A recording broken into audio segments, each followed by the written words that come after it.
Hi guys, how are you.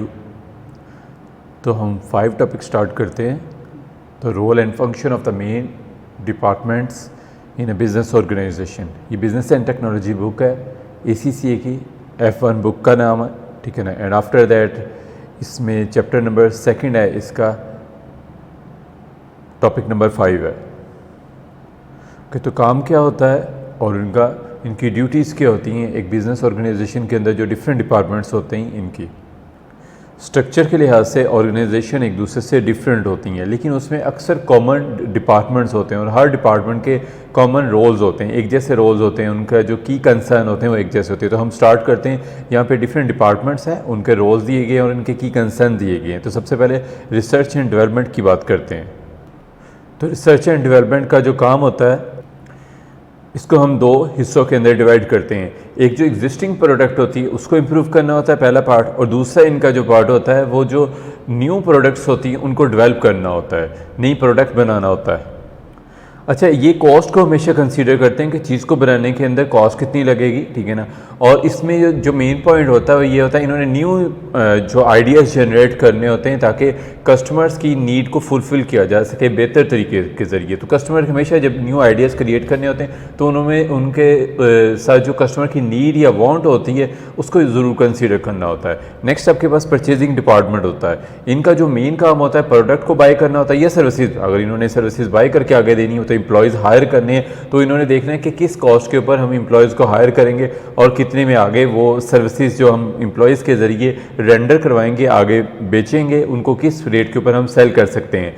तो सबसे पहले आपने देखना होता है कि आप रॉ मटेरियल, ये जो भी चीज़ आप बाय कर रहे होते हो वो अच्छी क्वालिटी की होनी चाहिए, उसके ऊपर पेमेंट टर्म जो है वो देखनी चाहिए। उसके बाद आप जो माल को बाय कर रहे हो, डिफरेंट जो रॉ मटेरियल होता है बाय कर रहे हो, तो उसमें स्टॉक लेवल कितना है, आप लोगों ने रखना उसको कितना है, कब कब आपको चीज़ डिलीवर होगी, ठीक है ना। और उसमें आपके पास उसकी क्वालिटी क्या होगी, क्वांटिटी क्वालिटी दोनों चीज़ों को कंसीडर करना होता है इस डिपार्टमेंट का काम। और नेक्स्ट आपके पास डिपार्टमेंट होता है प्रोडक्शन डिपार्टमेंट।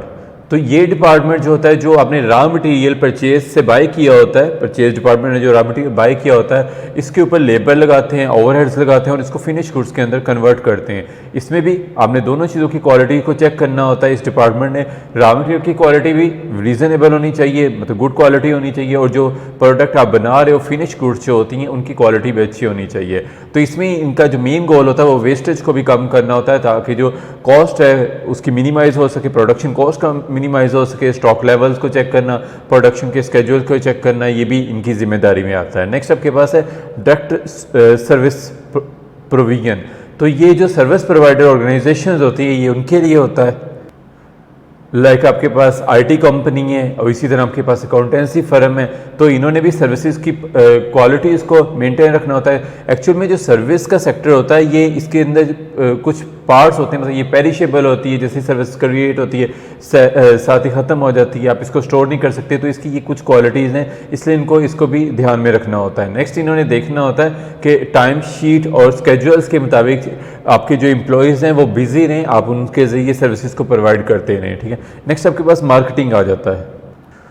तो मार्केटिंग के अंदर इन्होंने मार्केट रिसर्च करके, मार्केट इसके डिफरेंट मेथड्स होते हैं, तो मार्केट रिसर्च करके इन्होंने देखना होता है कि कस्टमर्स की नीड्स क्या हैं और उसके मुताबिक प्रोडक्ट को डिज़ाइन करना है। और ये भी कंसीडर करना होता है, ये भी मार्केट के अंदर सर्वे से पता चलेगा कि कितने लोगों की अफोर्डेबिलिटी कितनी है उस प्रोडक्ट के बारे में जो आप मार्केट के अंदर सेल कर सकते हो, और उसके लिए उसकी जो नीड है वो कितनी है, या उसकी डिज़ायर जो आपके पास कस्टमर है उसकी आपकी प्रोडक्ट को बाय करने की डिज़ायर कितनी है, और आप उसमें से कितना पोर्शन जो है प्रॉफिट का रख सकते हो, उस हिसाब से प्राइसिंग को सेट करते हैं। तो प्राइसिंग के डिफरेंट मेथड्स हैं, हम पहले मार्केटिंग पढ़ेंगे इसके बाद, और उसके बाद हम इसके प्राइसिंग के मेथड्स होते हैं डिफरेंट, वो भी इस चैप्टर के अंदर कवर करेंगे। नेक्स्ट प्रमोशंस की डिफरेंट टेक्निक्स होती हैं, वो आप चेक करोगे कि किस तरह आपने कस्टमर को प्रॉफिटेबली प्रोडक्ट को बना के कस्टमर के तक पहुंचाना है और उसमें आपको भी प्रॉफिट हो, विन विन सिचुएशन हो, कस्टमर जो है उसकी नीड भी फुलफिल हो और उसमें क्वालिटी भी कंप्रोमाइज़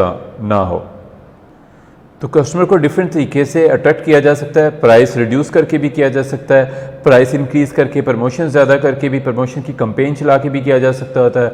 और नेक्स्ट आपके पास प्रमोशंस के डिफरेंट मेथड्स होते हैं, उनको यूज़ किया जाता है। बिल बोर्ड्स आपके पास होते हैं, आपके पास सोशल मीडिया चैनल्स होते हैं, आपके पास प्रिंट मीडिया होता है, कोई भी मीडिया आप यूज़ करके प्रोडक्ट की प्रमोशंस कर सकते हो। एडमिनिस्ट्रेशन के अंदर आपके डिफरेंट डिपार्टमेंट्स आते हैं। एडमिनिस्ट्रेशन डिपार्टमेंट्स होते हैं जो ट्रांजैक्शन होती है उनको प्रोसेस कर रहे होते हैं, एडमिनिस्ट्रेशन सपोर्ट दे रहे होते हैं, और जो इन्फॉर्मेशन होती है उसको प्रोसेस कर रहे होते हैं। जो आपके पास ये सपोर्ट स्टाफ के तौर पे काम करते हैं एडमिनिस्ट्रेशन, ये प्रोडक्शन में कहीं नहीं होता है, लेकिन इनके बगैर ऑर्गेनाइजेशन वर्क नहीं कर सकती होती। नेक्स्ट आपके पास डिपार्टमेंट होता है फाइनेंस डिपार्टमेंट। हर 3 मंथ के बाद आपको एक फाइनेंशियल अकाउंट्स जो होते हैं वो पब्लिश करने होते हैं, और जो हर कंपनी के ऊपर लागू होता है कि एनुअल अपने फाइनेंशियल जो रिपोर्टिंग है, जो फाइनेंशियल स्टेटमेंट्स है, जो कि 5 टाइप की होती हैं, उनको मार्केट करें, उनको मार्केट के अंदर उनके जो शेयर होल्डर्स होते हैं उनको प्रोवाइड करें। ठीक है, तो फाइनेंस का जो मेन काम होता है वो फाइनेंशियल कंट्रोल्स रखना होता है। कैपिटल उन्होंने जो पैसे होते हैं वहाँ कहाँ से कलेक्ट करने होते हैं, तो इसके 2 मेथड्स होते हैं आपके पास, या तो आप डेट के ज़रिए कर सकते होते हैं या इक्विटी के ज़रिए कर सकते होते हैं। मतलब अपने शेयर्स मार्केट के अंदर इशू करके जो आप पैसे रेज करते हो, लेते हो, मनी रिसोर्सेज लेते हो, वो आपके पास इक्विटी के अंदर आता है, उसको शेयर्स कैपिटल बोलते हैं, और वो ओनरशिप का पोर्शन बन जाते हैं। इसी तरह अगर आप बैंक से लेते हैं या कोई सर्टिफिकेट वगैरह इशू करके जिस पे आपको रेगुलर इंटरेस्ट देना होता है, वहाँ से अगर आप पैसे कलेक्ट करते हो तो वो आपके डेट के अंदर आता है। और डेट जो आपका कर्जा होता है, इक्विटी डेट की रेशियो आपको रखनी होती है। ये इनका काम होता है इस डिपार्टमेंट का, कि मैनेज करना होता है कि बहुत ज़्यादा डेट ना हो जाए जिससे रिस्क जो है कंपनी का रिस्क इंक्रीज़ कर जाता है। ठीक है ना, और ये आपको करना होता है। फाइनेंशियल रिपोर्टिंग्स तैयार करनी होती है, डिफरेंट आपको बजट्स तैयार करने होते हैं। बजट्स जो होते हैं वो इंटरनली होते हैं, और जो आपके पास फाइनेंशियल रिपोर्टिंग होती है वो एक्सटर्नल पब्लिक के लिए होती है। बजट्स जो होते हैं वो आपको इंटरनल ऑर्गेनाइजेशन के लिए करने होते हैं कि कहाँ कहाँ से आप रिसोर्सेज को कलेक्ट करोगे, पैसे को कहाँ कहाँ से कलेक्ट करोगे, और कहाँ कहाँ पे उसको कंज्यूम करोगे, और कहाँ कहाँ से फ्यूचर के अंदर आपको कैश फ्लो इनफ्लो होगा, कैसे कैश आउटफ्लो होगा। ठीक है, तो रिकॉर्ड्स को कंप्लीट रखना इनका काम होता है। मंथली मैनेजमेंट रिपोर्ट प्रिपेयर करके इन्होंने देनी होती है अपर मैनेजमेंट को, जिससे डिसीजन मेकिंग में हेल्प मिलती है। तो यहाँ पे आपका ये चीज़ ख़त्म होती है। तो इसका नेक्स्ट टॉपिक जो है वो नेक्स्ट वीडियो के अंदर कवर करूँगा। Hope you like the video. तो अगर नॉलेजेबल लगे तो सब्सक्राइब और शेयर कर दीजिएगा। थैंक्स।